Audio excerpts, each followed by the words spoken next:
हिमालय के जंगल में एक सुनहरी चिड़िया अपनी माँ टुनटुनी चिड़िया के साथ रहती थी। टुनटुनी चिड़िया जो बहुत दयालु थी, वह हमेशा किसी न किसी का मदद किया करती थी। टुनटुनी चिड़िया जो रोटी बनाकर बेचा करती थी। इसी तरह दिन गुजर रहे थे। एक दिन की बात है, सुनहरी चिड़िया अपनी माँ से स्कूल के दाखिला करवाने के लिए जिद कर रही थी। माँ, राजू कबूतर और मेरी सहेली पिंकी स्कूल जा रहे हैं। मुझे भी इंग्लिश मीडियम स्कूल में जाना है। टुनटुनी चिड़िया के पास स्कूल में दाखिला करवाने के लिए पैसे नहीं थे। वह अपनी बेटी सुनहरी चिड़िया से बोलती है, सुनहरी मेरी बेटी, मेरे पास तो उतने पैसे भी नहीं हैं कि मैं तुम्हारा दाखिला इंग्लिश मीडियम स्कूल में करवा सकूं। मगर बेटी तू चिंता ना कर, मैं तेरा दाखिला कुछ दिनों बाद इंग्लिश मीडियम में करवा दूंगी। अभी तू सरकारी स्कूल में पढ़ने जा। माँ, मुझे नया बैग भी चाहिए, मेरा बैग फट गया है। ठीक है सुनहरी, मैं तेरी बैग भी खरीद दूंगी। अभी मैं जा रही हूँ बाजार रोटियाँ बेचने। तुम अपना ख्याल रखना और खा पी करके स्कूल चली जाना। इतना बात कहकर फिर टुनटुनी चिड़िया बाजार में रोटी बेचने चली जाती है। रोटी ले लो, रोटी ताजी और फूले फूले रोटी ले लो। टुनटुनी चिड़िया को इस तरह रोटी बेचता देख एक कल्लन कवि टुनटुनी चिड़िया के दुकान पर रोटी खरीदने आती हैं। अरे ओ टुनटुनी बहन, यह रोटी तुम कितने रुपए बेच रही हो? जरा मेरी बेटी गौरी कवि के लिए भी कुछ रोटी देना। कल्लन बहन, यह रोटी 5 का 1 है और 10 का 2। बोलिए कितना रोटी आपको दूं? तो ठीक है टुनटुनी, तुम मुझे 2 रोटी पैक कर कर दे दो। यह लो टुनटुनी पैसे। टुनटुनी चिड़िया फिर कल्लन कवि को 2 रोटी दे देती है। कल्लन कवि टुनटुनी चिड़िया को पैसे देकर वहां से चली जाती हैं। तभी कुछ ही समय बाद टुनटुनी चिड़िया के दुकान पर एक कालू नाम का कौवा आता है। वह टुनटुनी चिड़िया से बोलता है, टुनटुनी, जरा मुझे तुम 20 रोटी दे दो। अभी देती हूँ कालू भैया। टुनटुनी चिड़िया फिर कालू कौवा को 20 रोटी पैक करके कालू कौवा को दे देती है। कालू कौवा टुनटुनी चिड़िया को पैसे देकर वहां से चला जाता है। टुनटुनी चिड़िया की सारी रोटी कुछ ही समय बाद खत्म हो जाती है। अरे वाह, आज भी सारी रोटी खत्म हो गई। लेकिन अभी तो मुझे बहुत पैसे चाहिए, क्योंकि मेरी बेटी सुनहरी का एडमिशन एक अच्छे से इंग्लिश मीडियम स्कूल में करवाना है। टुनटुनी चिड़िया दोपहर तक अपनी सारी रोटी बेचकर अपने घर आ ही रही होती है। तभी उसे एक घायल कबूतरी दिखाई देती है। टुनटुनी चिड़िया बिना कुछ सोचे समझे उस घायल कबूतरी के पास जाती है, जो काफी प्यासी हुई थी।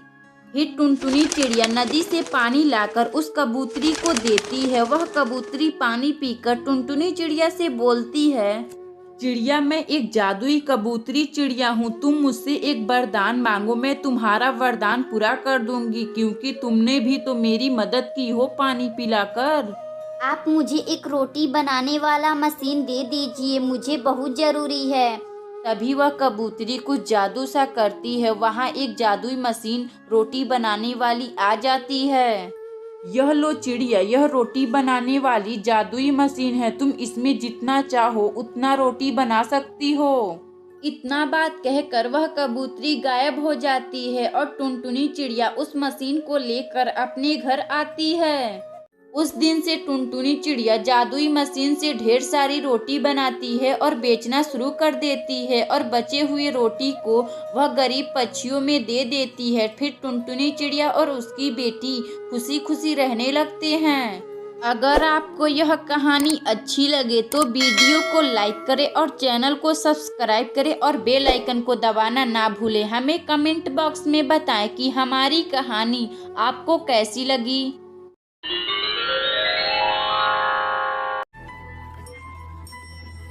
यह कहानी भरतपुर के जंगल की है, जिस जंगल में एक टुनटुनी चिड़िया अपने पति कालू कौवे के साथ रहती थी। कालू कौवा का एक आम का बगीचा था, जिस आमों को कालू कौवा बाजार में अच्छे दामों में बेचा करता था।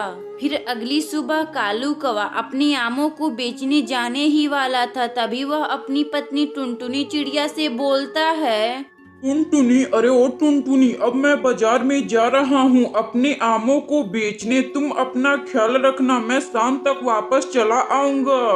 तभी टुनटुनी चिड़िया अपने पति कालू कौवा से घर के किराए के बारे में बोलती है।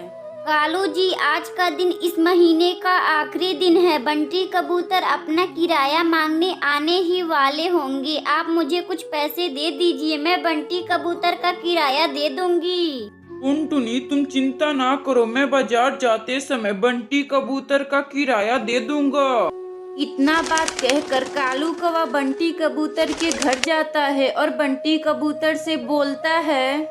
बंटी भैया, तुम्हारा इस महीने का किराया कितना हुआ? तुम मुझे बता दो, मैं तुम्हारा किराया दे दूं।